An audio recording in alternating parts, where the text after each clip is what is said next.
Hey, Education Box here. Welcome back to another video. In this video, we will be looking at 3 math tricks that will save you lots of time. Okay, so this first trick blew my mind when I first came across it. So, basically, this says that x% of y is equal to y% of x. This trick is actually really useful. So let's say we have find 16% of 25. Now, you can do this however method that you want. It could be it would take some time if you want to do it like one way you would have to find 10%, 5%, and then 1%. But using this rule, we can actually say that it is also equal to 25% of 16. Now, 25% of 16 is a much easier calculation since all we need to do from there is divide 16 by 4 to get 4. So let's take another example. Let's say we have find 56% of 75. Now what we can do here is to easily just find 70% of 56 to get 42. Okay, so for this trick, you will first need to know the cubes from 1 to 10. So 1 cubed is 1, 2 cubed is 8, 3 cubed is 27, 4 cubed is 64, 5 cubed is 125, 6 cubed is 216, 7 cubed is 343, 8 cubed is 512, 9 cubed is 729, and 10 cubed is 1000. So what you need to do from here is to memorize the last digits of each cube. So this trick will be calculating large cube roots in your head. So let's take the number 97,336.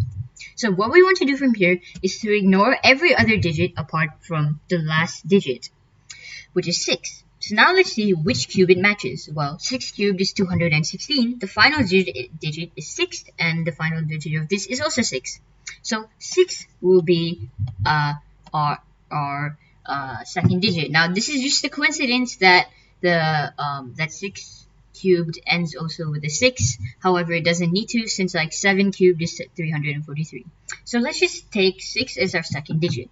Then we need to ignore the final 3 numbers and only look at the first 2, which is 97.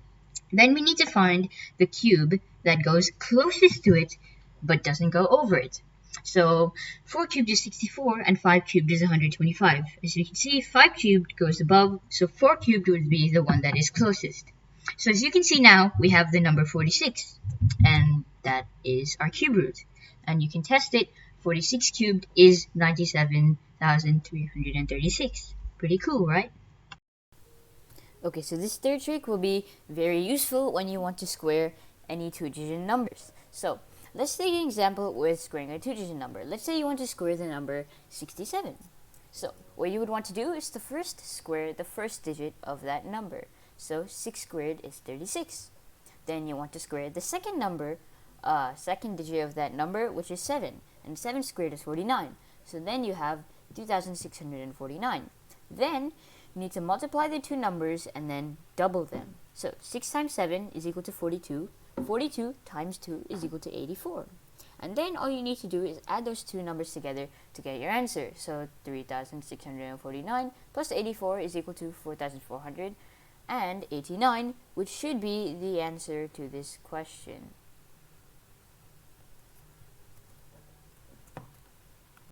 Okay, so let's take another example. Let's say you want to square 82.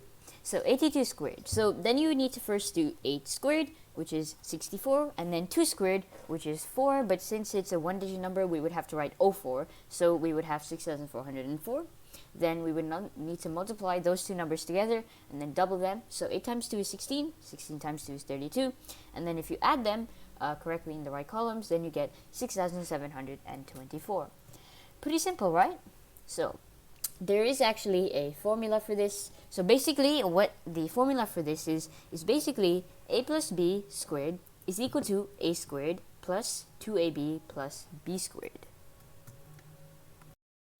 And that was it for today's video. Just 3 simple, quick math tricks that will save you a lot of time if you encounter a problem like these. And as always, thanks for watching.